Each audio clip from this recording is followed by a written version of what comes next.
नमस्कार साथियों, मैं हूं दिनेश। स्वागत करता हूं आपका हमारे इस महत्वपूर्ण कोर्स में। पॉलिटिकल साइंस के अंतर्गत एक बहुत ही महत्वपूर्ण भारतीय राजनीतिक विचारक जो है वीडी सावरकर या विनायक दामोदर सावरकर जी, इनके बारे में आज हम डिस्कस करेंगे। तो चलिए शुरू करते हैं। देखो साथियों, आपको वैसे पता होगा कि वर्तमान राजनीति में सावरकर को लेकर के कहीं न कहीं कुछ पक्षधर भी हैं या कुछ समर्थक भी हैं, कुछ यहाँ पे विरोधी भी हैं। कुछ उनको यहाँ पे भारतीय जो क्रांतिकारी जो आंदोलन थे उनके कहीं न कहीं प्रणेता भी मानते हैं, कुछ उनको यहाँ पे इस क्रांतिकारी को ठेस पहुँचाने वाला व्यक्ति भी मानते हैं, इस क्रांति को कहीं न कहीं कमज़ोर करने वाला व्यक्ति भी मानते हैं। दोनों प्रकार की बातें हैं। हम यहाँ पे तटस्थ होकर के, निष्पक्ष होकर के चीज़ों को समझेंगे, जानेंगे आखिर ये व्यक्ति थे कैसे? कैसे परिस्थितियों से लड़ते हैं, उस समय की परिस्थितियों में अपने आप को जो है सामने ला करके खड़ा करते हैं और अंग्रेजों से आँखों में आँखें डाल करके यहाँ पे जो है बातें करते हैं, उनसे जो है क्रांति उनके खिलाफ क्रांति करने का जो है काम करते हैं। उन्होंने कुछ ऐसे परिस्थितियों में क्या फैसले लिए जिस वजह से आज कुछ यहाँ पे जो है लोग उनको नकारात्मक रूप से देखते हैं और कुछ लोग यहाँ पे इसको एक जो है तर्क आधारित व्यवस्था के रूप में देखते हैं। चलिए स्टार्ट करते हैं। विनायक दामोदर सावरकर हमारे एक महत्वपूर्ण राजनीतिक विचारक, भारतीय राजनीतिक विचारक जिनको हमने काफ़ी कंट्रोवर्शियल मानते हैं, काफ़ी ज़्यादा विवादास्पद इनकी स्थिति देखने को मिलती है। तो चलिए शुरू करते हैं। सबसे पहले तो एक बात आपको विनायक दामोदर सावरकर के बारे में ये बेसिक फंडामेंटल पता होना चाहिए बात कि इनका जो जीवन है, वो जीवन कई चरणों में, फेजेस में हमें देखने को मिलता है। अगर हमने इनके जीवन काल को समझ लिया है, तो हमें और भी जो इनके जीवन में घटित होने वाली घटनाएँ हैं, इनके द्वारा प्रतिपादित किए गए अलग-अलग सिद्धांत हैं, राजनीतिक सिद्धांत हैं, इनकी अलग-अलग कृतियाँ हैं, पुस्तकाँ हैं, रचनाएँ हैं, वो जो एग्ज़ाम में पूछी जाती हैं, उनसे हम अच्छे से वाकिफ़ हो जाएँगे। तो चलिए शुरू करते हैं। सबसे पहले आपको पता होना चाहिए जीवन के को 5 प्रमुख चरणों में इनके बाँटा गया था। अगर जीवन के पहले चरण की बात करें तो पहला चरण होता है प्रारंभिक जीवन और शिक्षा वाला जीवन, जिसमें बताया जाता है कि इनके क्रांतिकारी विचारों का निर्माण यहीं पे हुआ था। ठीक है? क्रांतिकारी जो विचार थे वीडी सावरकर के, वो यहीं से पनपे थे, यहीं से उनकी शुरुआत हुई थी। ठीक है? तो ये पहला चरण है। जन्म की बात करें तो जन्म इनका होता है 28 मई 1883 को। ठीक है? कहाँ होता है? जगह का नाम है भागुड़, जो कि नासिक महाराष्ट्र में है। दामोदर पंत सावरकर और राधाबाई इनके माता-पिता रहते हैं। इनका जो शिक्षा है फर्ग्यूसन कॉलेज पुणे, जहाँ से वो बीए करते हैं। ठीक है?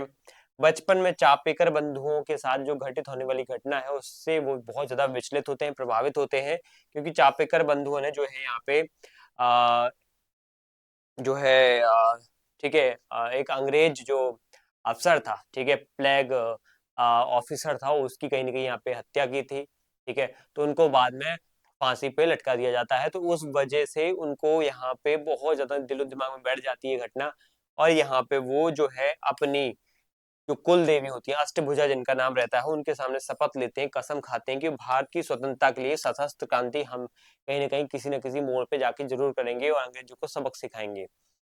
विदेशी वस्तुओं को की होली जलाना उनके जीवन का एक टर्निंग पॉइंट था, जहाँ उन्होंने 1905 में विदेशी वस्तुओं की होली जलाई थी। वही स्वदेशी आंदोलन जब चल रहा था, तो उस वजह से वो दुनिया भर में फेमस हो जाते हैं, सबकी नज़रों में आ जाते हैं। बंगाल विभाजन के विरोध में स्वदेशी आंदोलन को आगे बढ़ाने के लिए पुणे में विदेशी कपड़ों की होली जलाई।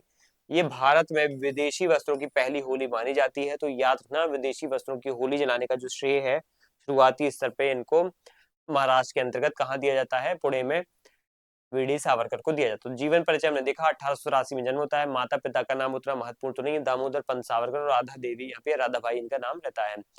इनकी शिक्षा फर्ग्यूसन कॉलेज पुणे में होती है, एक बहुत ही प्रेस्टिजियस कॉलेज रहता है ये। उसके बाद चापेकर बंधुओं की जो हत्या है या फांसी है, वो उनको जीवन में एक बहुत ही ज़्यादा कहीं न कहीं यहाँ पे विचलित करने वाली घटना रहती है और खुद उनके द्वारा एक जो है विदेशी वस्तुओं की होली जलाई जाती है 1905 में, वो एक महत्वपूर्ण घटना मानी जाती है। अगर हम चरणों की बात करें तो उसके उनके जीवन में जो प्रमुख संगठन थे, इसी जीवन काल में उन्होंने 2 संगठनों की स्थापना की, खासतौर पे मित्र मेला एक जो 1899 में स्थापित हुआ, नासिक में किया था। उसके बाद ये अभिनव भारत 1904 में मित्र मेला का ही नाम चेंज करके उन्होंने क्या कर दिया, अभिनव भारत कर दिया। तो अभिनव भारत जो 1904 में स्थापित हुआ, वही मित्र मेला का अपडेटेड या अपग्रेडेड वर्ज़न था, क्या अभिनव भारत। इन दोनों के दोनों संगठनों का जो अप्रोच होता था, वो क्या था, यहाँ पे जो अप्रोच होता है वो क्रांतिकारी गतिविधियों में कहीं न कहीं जो है योगदान देना।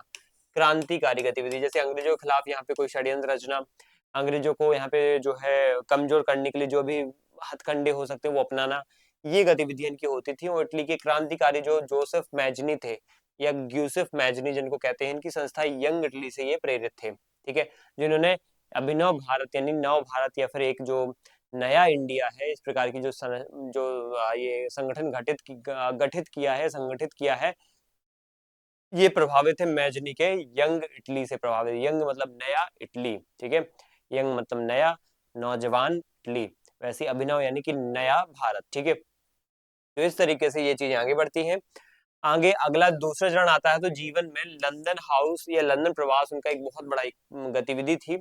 हुआ ये था कि उनको आगे पढ़ाई लिखाई के लिए श्याम जी कृष्ण वर्मा, जो कि बाल गंगाधर तिलक के जो है सिफारिश के बाद क्या करते हैं, उनको शिवाजी छात्रवृत्ति नाम की जो है छात्रवृत्ति स्कॉलरशिप देते हैं, और ये लंदन जाते कानून की पढ़ाई के लिए। लंदन जाते हैं कौन? विनायक दामोदर सावरकर। इंडिया हाउस जो है एक बहुत बड़ा एक इम्पोर्टेंट जो है हाउस है, यहाँ पे मतलब एक संस्था है, ठीक है। ये भारतीय क्रांतिकारियों का गढ़ था, जहाँ सावरकर भी रहते हैं, संस्था में गतिविधियां करते हैं।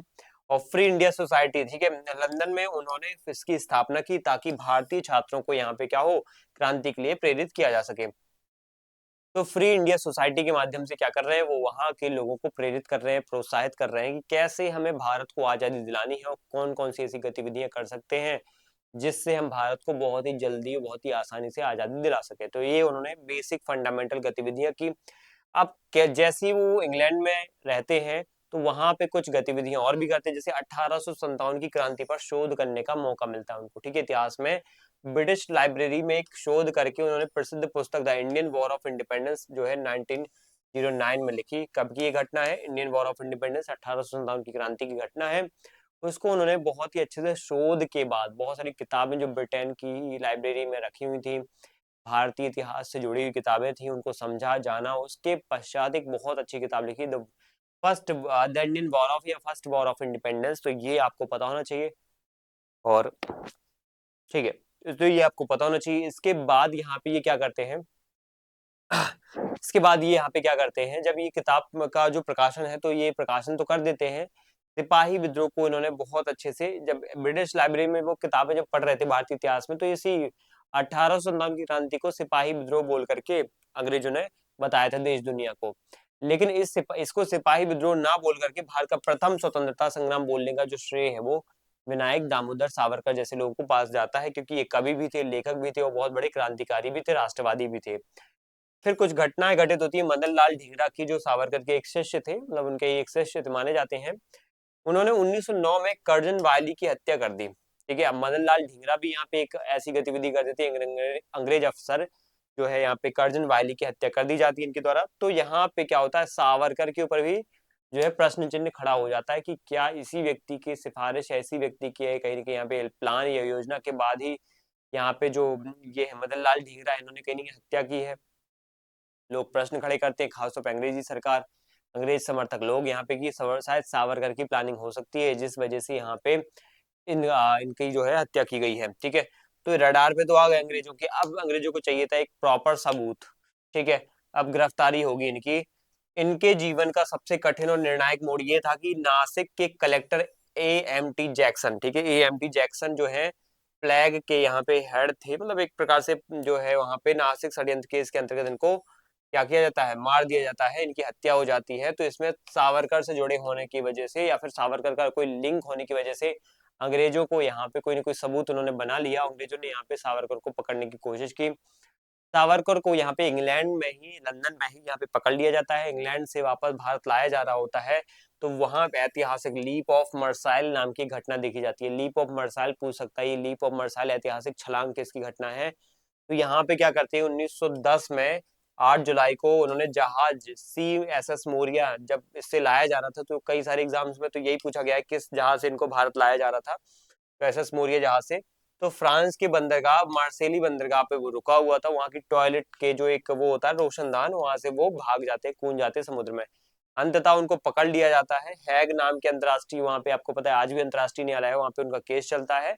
और केस में अंतिम फैसला ये आता है कि ब्रिटिश सरकार इनको जो पकड़ रही है वो सही पकड़ रही है, क्योंकि इन्होंने वाकई यहाँ पे कुछ ऐसी गतिविधियों में संलिप्तता इनकी पाई गई, इनका लिंक पाया गया। चाहे जैसे हम जैक्सन की हत्या की बात करें, चाहे मरसाई जो सॉरी जो है कर्जन वायली की बात करें, कर्जन वायली में जैसे मदन लाल ढींगरा का योगदान था। उसके बाद जो यहाँ पे क्या कहते हैं, जैक्सन की हत्या है, उसमें भी बहुत सारी यहाँ पे षड्यंत्र की जो है कोई ना कोई लिंक फंस रही है न इनसे, सावरकर से। तो इस वजह से उनको एक प्रॉपर सबूत की होने के साथ हैग के कोर्ट में जो केस चलता है वो ब्रिटेन के पक्ष में जाता है और सावरकर को यहाँ पे गिरफ्तार करके भारत लाया जाता है। भारत लाए जाने के बाद इनको क्या करा जाता है, गिरफ्तारी के बाद इनको मरसाली की छलांग के बाद काला पानी की सजा होती है और 50 वर्ष की सजा सुनाई जाती है, 2 आजन्म के बराबर, ठीक है। तो ये सजा सुनाई जाती है सेल्यूलर जेल अंडमान में, काला पानी। 1911 से 1921 तक 10 साल तक उनको जेल में रखा जाता है काल कोठरी में। काल कोठरी बिल्कुल अंधेरा रहता है, थोड़ा बहुत खाना वगैरह पानी वगैरह डालने के लिए देने के लिए थोड़ा उजियारा करेंगे, बाकी सब अंधेरे में ही रहेंगे, ठीक है। तो इनकी दीवारों पर कीलों और कोयले से कविताएं वो करते हैं, यहाँ पे लिखते हैं अपना जो है दिन व्यतीत करने के लिए। उनके मन में हिंदुत्व की विचारधारा का भी जन्म यही इसी काल कोठरी में होता है, और जैसे ही वो यहाँ से बाहर निकलने की कोशिश करते हैं, सबसे पहले हिंदू के क्षेत्र में या हिंदुत्व के क्षेत्र में काम करने की कोशिश करेंगे। अब है क्या है चरण नंबर 4। चरण नंबर 4 में हमने देखो, पहले चरण में हमने जीवन पढ़ा उनका शुरुआती बचपन का। दूसरे चरण में हमने देखा यहाँ पे कि कैसे उनका लंदन प्रवास होता है। पहले चरण में तो उनका जीवन परिचय था, ये वाला, शिक्षा भी थी। उसके बाद उनका जो संस्थाएं भी थी, छोटी छोटी संस्थाएं 1899 1904 में। दूसरे चरण में उनका लंदन जाना होता है, लंदन में पढ़ाई लिखाई, वहाँ पे जो फ्री इंडिया इंडिया हाउस है वहाँ पे काम करना, वहाँ पे अलग अलग गतिविधियों को आगे बढ़ाना, 1857 की क्रांति पे शोध करना, किताब लिखना, the Indian war of independence. तीसरे चरण में वो जब वापस आ रहे होते तो उनकी गिरफ्तारी होती है, गिरफ्तारी के बाद उनको काला पानी की सजा होती है, सेलुलर जेल में रखा जाता है। फिर आता है चौथा चरण। चौथे चरण में क्या होता है, नजरबंदी रत्नागिरी की होती है और समाज सुधार फिर उनके जीवन में आता है। जब वो 10 से 12 साल का जो जीवन है वहाँ सेलुलर जेल अंडमान में गुजार लेते हैं, उसके बाद 1921-22 तक उनको छोड़ा जाता है। तो उन्होंने अंडमान से भारत लाया गया, कहाँ, अंडमान जो द्वीप है वहां से भारत लाया गया, और 1924 में कुछ शर्तों पर उनको रिहा कर दिया गया, मतलब एक प्रकार से उनको 12-13 साल बाद रिहा कर दिया गया। राजनीति में तो भाग नहीं लेंगे वो, उनको ये कंडीशन रखी गई, अंग्रेजों ने किसने रखी कि आप राजनीति में भाग नहीं लोगे, वापस से अगर लोगे तो वापस से जेल में डाल देंगे, और रत्नागिरी जेल से बाहर नहीं, रत्नागिरी जिले से बाहर नहीं जाओगे। आप जिले से बाहर गए तो आपको यहाँ पे जो है शक के आधार पे फिर से गिरफ्तार करने की संभावना रहेगी। तो यहाँ पे ये होता है कि चौथे चरण में ही रत्नागिरी में जब उनका वो हो जाता है नजरबंदी, तो वहां पे वो कि रत्नागिरी जिले में तो रहूंगा कम से कम, लेकिन बाहर रहूंगा, मुझे खुली हवा में सांस लेने का मौका मिलेगा, बाहर रह पाऊंगा आजादी से। तो उन्होंने वहीं रत्नागिरी को ही अपना जीवन का जो है अब अल्टीमेट जो है अड्डा बना लिया, जीवन का एक मुख्य केंद्र बना लिया। वहीं पे उन्होंने समाज सुधार का काम किया, जाति उन्मूलन, जातियों को खत्म करने की बात की। अब देखो, एक ऐसा हिंदूवादी विचारक जो खुद कह रहा है कि जातिवाद नहीं होना चाहिए, क्योंकि इसमें सिर्फ दलित और निचली जातियों को नुकसान नहीं होता है, इसमें एक्चुअल में बड़ी जातियों सबसे ज्यादा नुकसान होता है टैलेंटेड या योग्य व्यक्तियों का, ठीक है। तो ऐसे में निचली जाति समझे जाने वाले लोगों को यहाँ पे ऊपर बढ़ने नहीं दिया जाता है, क्योंकि उनको क्या है, उस चीज से पर्टिकुलर से जोड़ दिया गया है, उनके टैलेंट को नहीं देखा जा रहा है। सेम यही बात है यहाँ पे अपर कास्ट लोगों की, कि जनजातियों या जातियों में टैलेंटेड कम होने के बावजूद उनको कंसिडर ज्यादा कर लिया जाता है, और जो टैलेंटेड ब्राह्मण है और उच्च जाति के उनको कम कंसिडर किया जाता है, ठीक है। तो ये बातें भी है, दोनों प्रकार से दोनों को लॉस हो रहा है। पतित पावन मंदिर 1931 में उन्होंने एक ऐसा मंदिर बनवाया जो अछूतों सहित सभी हिंदुओं के लिए खुला है, ठीक है, सभी हिंदुओं के लिए खुला है। 1931 में पतित पावन मंदिर भी स्थापित करवाया। सह भोजन डाइनिंग, उन्होंने सभी जातियों के लोगों के साथ मिलकर भोजन किया। हेल्दी कुमकुम कार्यक्रम जो है इसका आयोजन किया जाता है। उन्होंने इस दौरान हिंदुत्व, हिंदू कौन है, 1923 में एक किताब प्रकाशित की जिसमें उनका छद्म नाम जो है मराठा हुआ, ठीक है। मतलब एक प्रकार से ये कह सकते हैं कि उन्होंने फिर से धीरे धीरे पॉलिटिकली जो है पार्टिसिपेट करना शुरू कर दिया,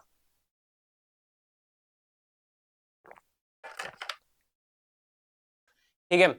हुआ ये कि पॉलिटिकली पार्टिसिपेट करना शुरू तो कर देते हैं, लेकिन भारत में समाज में इतनी रूढ़ियां देख करके उनका मन जो है विचलित हो जाता है, और कोशिश करेंगे कैसे मैं अब हिंदू समाज में कैसे जो है सुधार करूं। तो वही बात है, हिंदू समाज में हिंदुत्व की जो विचारधारा है, हिंदू की वास्तविक जो पहचान है उसको आगे वो ठीक करने की कोशिश करेंगे। और यहाँ पे चरण नंबर 5 में हिंदू महासभा और अंतिम जीवन जो उनका इस प्रकार से 5वें चरण में देखा जाएगा। अंतिम जीवन उनका 5वां चरण है। यहाँ उन्होंने सक्रिय राजनीति जीवन का दौर अब फिर से शुरू हो जाएगा, वो वापस से सक्रिय राजनीति में जाएंगे, ठीक है। उनको नहीं था डर अंग्रेजों का, चाहे कितनी भी शर्त रख दें, चाहे वापस से कालकोठरी में डाल दें, मैं तो यहाँ पे वापस से क्या करूंगा, देश की आजादी के लिए योगदान दूंगा। प्रतिबंध हटने के बाद 1937 में वे हिंदू महासभा के अध्यक्ष बनते, 1937 से 43 तक रहते हैं। और द्विराष्ट्र सिद्धांत जो टू नेशन थ्योरी है ना, 1937 के कर्णावती अहमदाबाद अधिवेशन में उन्होंने कहा कि हिंदू और मुस्लिम दो अलग राष्ट्र हैं, नोट भी विभाजन के पक्षधर नहीं थे, वे अखंड भारत में ही हिंदू प्रभुत्व चाहते थे। ठीक है, अब समझने वाली बात ये है कि द्विराष्ट्र सिद्धांत को वो सही मानते थे या गलत मानते थे। देखो ओवरऑल अगर बात करें कंक्लूजन के फॉर्म में, तो वो द्विराष्ट्र सिद्धांत के समर्थन में ओवरऑल नहीं थे। क्यों नहीं थे? क्योंकि वो यहाँ पे भारत को नहीं बांटने देना चाहते थे। हाँ, बट हिंदुओं के अधिकारों, हिंदुओं के अस्तित्व की रक्षा के लिए हिंदुओं का अलग देश और मुसलमानों का अलग देश होना चाहिए, इस तरीके की बातें वो करते थे। या हिंदू और मुस्लिम में दो अलग राष्ट्र हैं, इस प्रकार की उनकी बातें देखने को मिलती हैं। बट द्विराष्ट्र सिद्धांत के वो प्रत्यक्ष तौर पे समर्थक नहीं थे। भारत छोड़ो आंदोलन 1942 में उन्होंने इसका विरोध किया और हिंदुओं से सेना में भर्ती होकर के सैन्य प्रशिक्षण लेने का आह्वान किया। और जो है ये बात जो है बहुत थोड़ा उटपटांग है, अजीब सी है, लेकिन हमें पता होना चाहिए, क्योंकि यहाँ पे वो हिंदू महासभा के माध्यम से हिंदुओं को इकट्ठा करना चाहते हैं और अंग्रेज यहाँ पे क्या कर रहे हैं, फूट डालने का काम कर रहे हैं। तो यहाँ पे उन्होंने क्या किया, इस चीज में उन्होंने अलग तरीके से जो है विरोध किया भारत छोड़ो आंदोलन का। ठीक है, एक और बात यहाँ पे पता होना चाहिए, गांधी हत्या केस में भी उनका नाम जोड़ा जाता है 1948 में, जब नाथूराम गोडसे उनकी हत्या कर देते हैं गांधी जी की। तो कई सारे सबूत या कई सारे लिंक जो है सावरकर से जोड़े जाते हैं, क्योंकि वो भी हिंदू महासभा आरएसएस से जुड़े हुए हैं। और ये जो है यहाँ पे बाद में जो नाथूराम गोडसे हैं वो भी हिंदूवादी संस्कृति से, विचारधारा से जुड़े हुए हैं।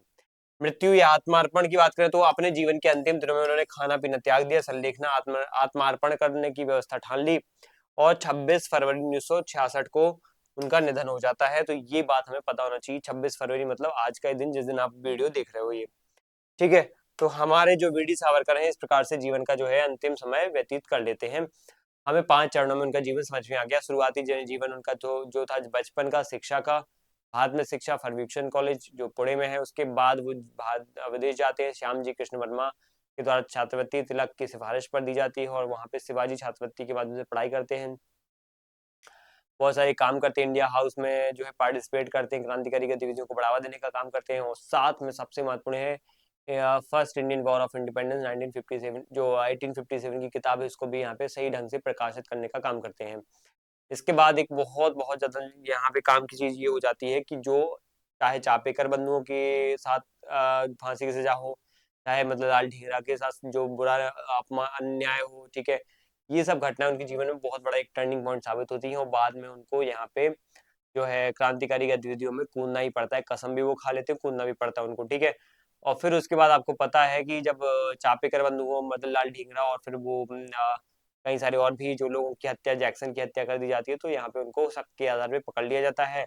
वापस एसएस मोरिया जहां से लाया जाता है, मरसाइल की बंदरगाह पर कूद जाते हैं, वापस पकड़ लिया जाता है। ब्रिटिश अंतर्राष्ट्रीय न्यायालय में उनका केस चलता है हैग में, अंग्रेज जीत जाते हैं, उनको भारत में गुलाम बन के फिर से रहना पड़ेगा इनको, वीडी सावरकर को। ठीक है, तो वीडी सावरकर यहाँ पे क्या है, इस तरीके से जो है, ठीक है, आजीवन में आगे बढ़ते हैं। ठीक है, चलो, अब जब वो अपने भारत उनको लाया जाएगा, गिरफ्तार करने के बाद उनको अंडमान के सेल्यूलर जेल काल कोठरी में रखा जाएगा। काल कोठरी में निकालने के बाद उनको लगभग ये था कि 10 साल तक उन्होंने जो है बाहर जीवन जिया, लेकिन वो भी बहुत सारे नियमों कायदों के दायरे में। 1937 में जाकर आखिरकार हिंदू महासभा के अध्यक्ष चुने जाते हैं और फिर उसके बाद भारत में हिंदूवादी राष्ट्रवादी जो एक विचारधारा उसको बढ़ाने का काम करते हैं। ठीक है, अब हमारा ओवरऑल जो डिस्कशन है वो विचारधारा के 3 स्तंभ को लेकर के हमें यहाँ पे करने वाले हैं। ओवरऑल हमने परिचय देख लिया है। अब परीक्षाओं में अक्सर जो पूछा जाता है वो यही पूछा जाता है कि राष्ट्र नाम की जो विचारधारा है ये क्या है। अम्बेडकर इनके सावरकर के अनुसार जातिवाद की विचारधारा क्या है, संस्कृति की विचारधारा क्या है। अगर राष्ट्र की बात करें तो भौगोलिक इकाई है सिंधु, यानी कि उत्तर में जो आपको पता है भारत के उत्तर में कौन सी नदी है, उत्तर में नदी यहाँ पे सिंधु, इंडस नदी जाती है ऐसे ऐसे। ठीक है, ये सिंधु से लेकर के, ये कह रहे हैं सिंधु से लेकर के सागर, नीचे क्या है, सागर है, तो सागर तक की जो एक चौड़ाई है, जो फैलाई है, जो फैला है, वो भौगोलिक इकाई किसकी है, राष्ट्र की है, वो भारत राष्ट्र है। फिर जाति एक ही रक्त संबंध या मूल्य, इतनी सारी जातियां बांट ली हैं, लेकिन अंतिम रूप से रक्त तो हमारा सबका एक ही है, क्योंकि पृथ्वी पर कहीं ना एक व्यक्ति रहा होगा जिससे ही सभी जातियां निकली हैं। संस्कृति की बात करें तो साझा संस्कृति और इतिहास यहाँ पे जो है उनका स्टडी रहता है, तो इसमें भी हम यहाँ पे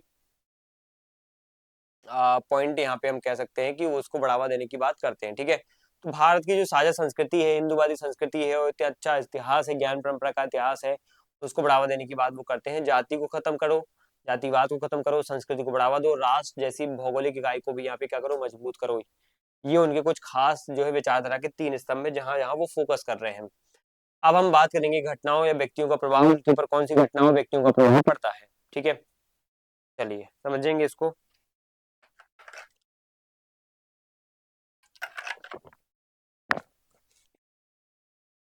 देखो, व्यक्तियों घटनाओं के प्रभाव के बारे में अगर हम बात करें तो व्यक्तियों का प्रभाव सबसे पहले देखेंगे। और व्यक्तियों में प्रभाव में सबसे पहले नाम आता है जोसेफ मैजनी। मैजनी ने जैसे यंग इटली की शुरुआत की, वैसे ही यहाँ पे कौन जो है जो ये सावरकर जी हैं, ये भी क्या है, शुरुआत करते हैं किसकी, शुरुआत करते हैं यहाँ पे यंग, यहाँ अभिनव भारत की या नए भारत की। और यहाँ पे भारत को यहाँ पे आजाद कराने के लिए बहुत ज्यादा बड़े लेवल पर प्रयास करते हैं। कौन थे ये जोसेफ मैजनी? इटली के एकीकरण के जनक और क्रांतिकारी माने जाते हैं, सर्वाधिक महत्वपूर्ण है। पीवाईक्यू में कई बार क्वेश्चन आ चुका है कि जोसेफ मैजनी जो है किसके यहाँ पे मेंटोर गुरु माने जाते हैं आध्यात्मिक तौर पे। तो यहाँ पे ये सावरकर के, सावरकर जय मैजनी को अपना राजनीतिक गुरु मानते थे क्रांतिकारी गतिविधियों के लिए। ठीक है, सावरकर ने मैजनी की ही आधार पे, उनकी रचना के आधार पे, उनकी स्थापना के आधार पे, यंग इटली के आधार पे उन्होंने आत्मकथा जो है यहाँ पे मराठी भाषा में अनुवाद किया। मैजनी की जो आत्मकथा है उसको मराठी भाषा में लिखा हुआ है। मैजनी की जो एक यंग इटली की कॉन्सेप्ट है उसको अभिनव भारत के रूप में जो है 1904 में भारत में उसको स्थापित करवाया। मैजनी ने इटली की युवाओं को जगाया और वैसे ही सावरकर ने भारतीय युवाओं को सशस्त्र क्रांति के लिए भी जगाया था। ठीक है, तो ये हो गया है। इसके बाद अगर हम बात करें चापेकर बंधुओं की, वो घटना बहुत ज्यादा प्रभावित करती है, उनके जो जीवन का बलिदान है वो बहुत प्रभावित करता है अम्बेडकर, इनको सावरकर को, माफ कीजिएगा।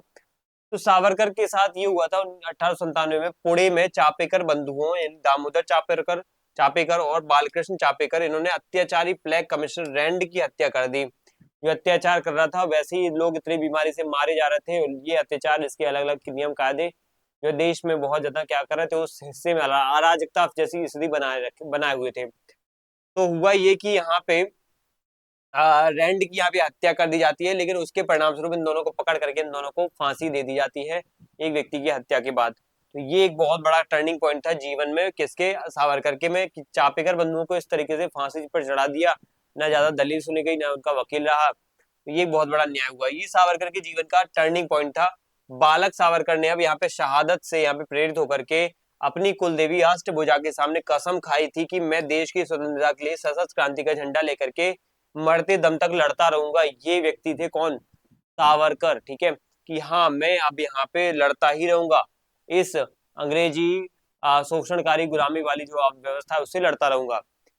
इसके बाद आता है व्यक्तियों का प्रभाव में, हम अगर बाल गंगाधर तिलक की बात करें तो बाल गंगाधर तिलक ने ही यहाँ पे राजनीतिक संरक्षण के तौर पे यहाँ पे इनको जो है सपोर्ट किया था और अपना मेंटोर बताया था कि हम एक मेंटोर हो सकते हैं आपके लिए। सावरकर ने खुद उनको मेंटोर बनाया था तिलक को।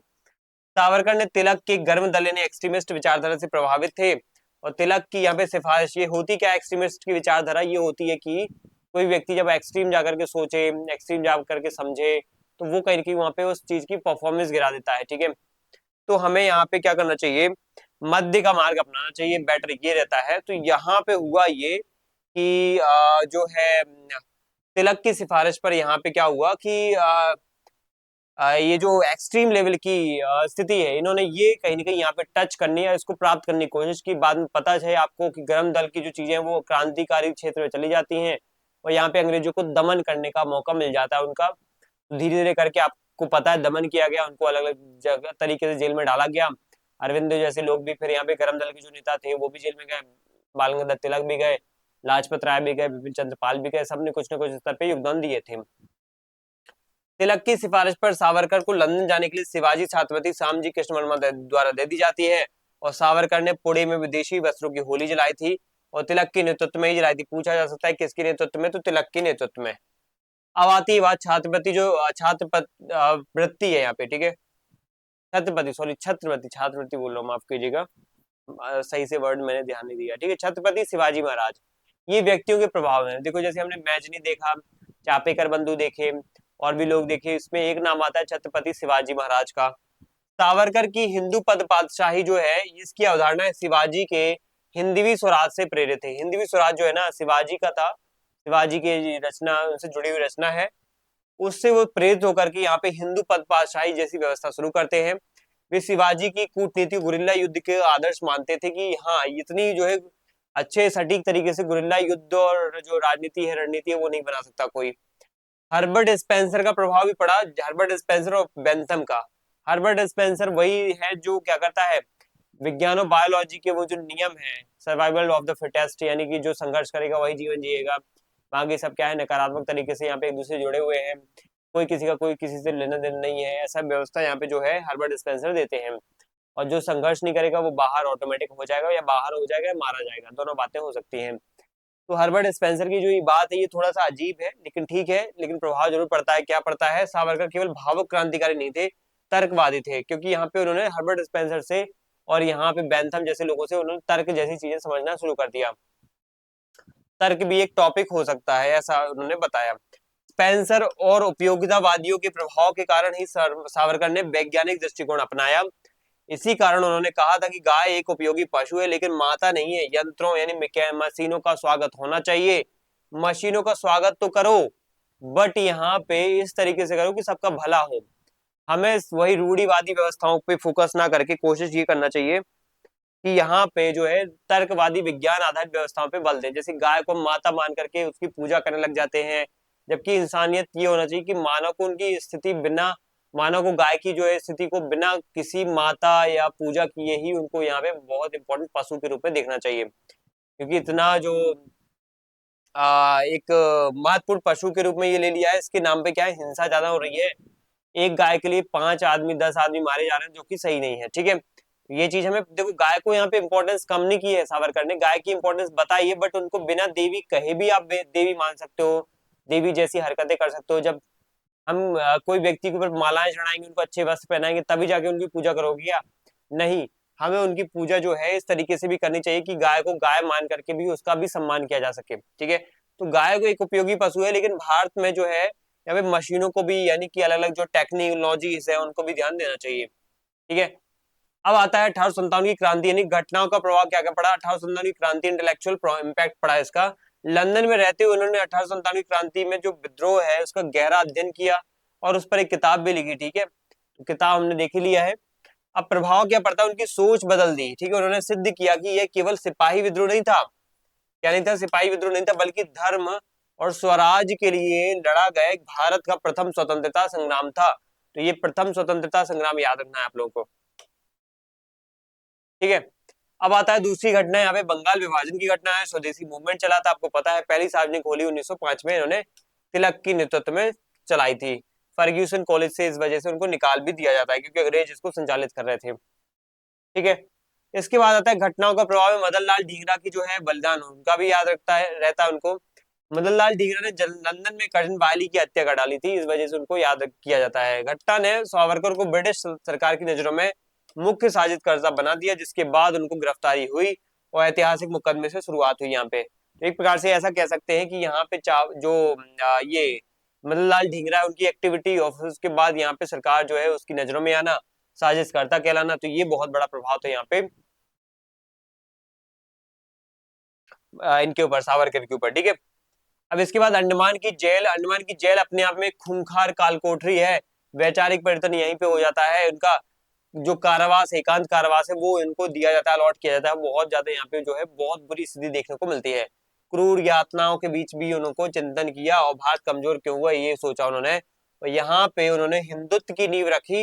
उन्होंने सोचा कि जब तक हिंदू समाज जाति पाति में बटा रहेगा, एक राष्ट्र के रूप में संगठित नहीं होगा, और तब तक वह गुलाम ही रहेगा। ये बातें यहाँ पे बोली जाती हैं किसके द्वारा, सावरकर के द्वारा। ठीक है, चलिए, हो गया। अब इसके बाद खिलाफत आंदोलन जैसे एक बहुत महत्वपूर्ण जो है घटना है, उसका प्रभाव पड़ता है। और मोपला विद्रोह, मोपला विद्रोह में क्या हुआ था, पहले खिलाफत आंदोलन समझते हैं।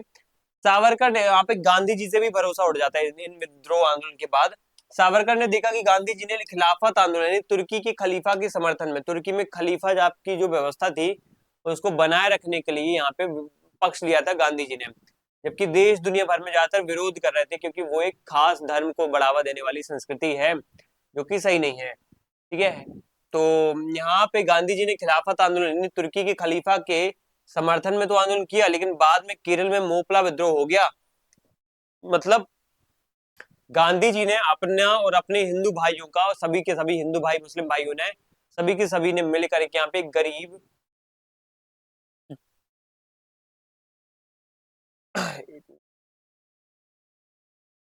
ठीक है, हाँ, मतलब कहने वाली बात है कि गांधी जी और उनके जो सहयोगी थे उन लोगों ने मिलकर एक गरीब और पिछड़ी जो एक अल्पसंख्यक कम्युनिटी है, ठीक है, उनका सपोर्ट तो कर दिया केरल में, भारत के और भी अलग अलग हिस्सों में, और खासतौर पे एक खलीफा की जो परंपरा है उनको भी सपोर्ट किया। मतलब एक मुस्लिम कम्युनिटी है, उनको उनकी गरीबी समस्याओं को उनको सपोर्ट किया, लेकिन अंतिम तौर पे एक खिलाफत के माध्यम से या पे खलीफा की जो सत्ता है उसको बनाए रखने की बात भी कर दी।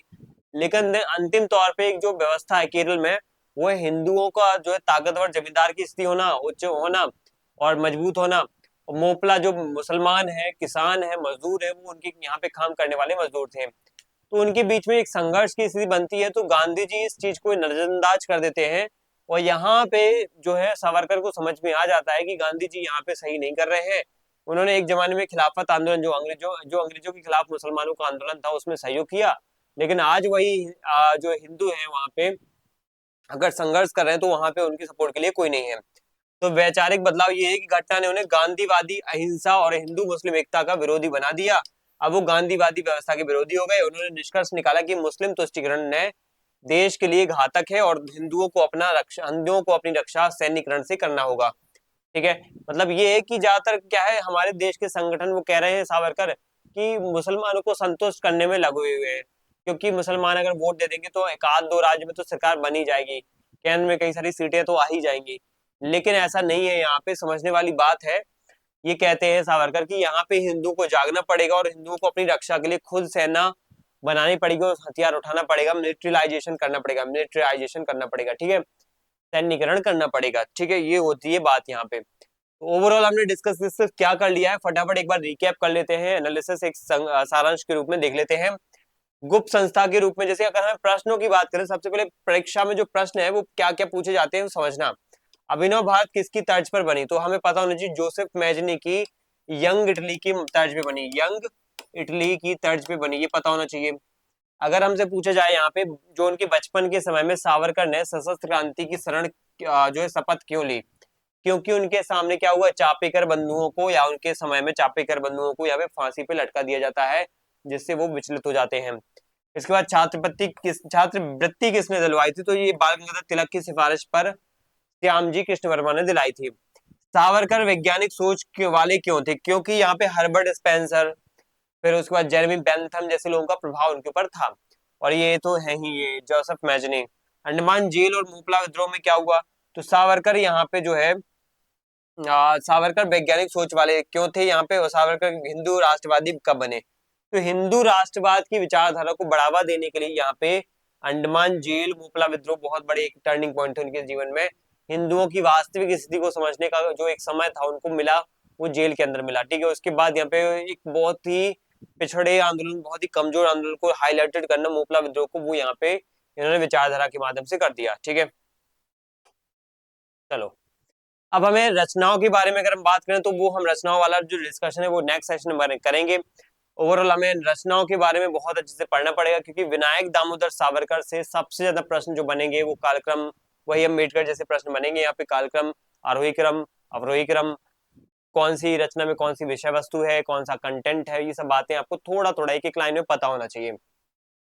तो वीर सावरकर की पुस्तकों और लेखन से जुड़े हुए बहुत प्रश्न गहराई में पूछे जाते हैं। वे केवल एक राजनेता ना होकर के कुछ चिकोटी के इतिहासकार भी थे, कवि भी थे और नाटककार भी थे। यहाँ उनकी सभी प्रमुख रचनाओं को हम यहाँ पे डिस्कस करेंगे। तो ये सेशन यहाँ पे एंड करेंगे। थैंक यू आप सभी को, जय हिंद।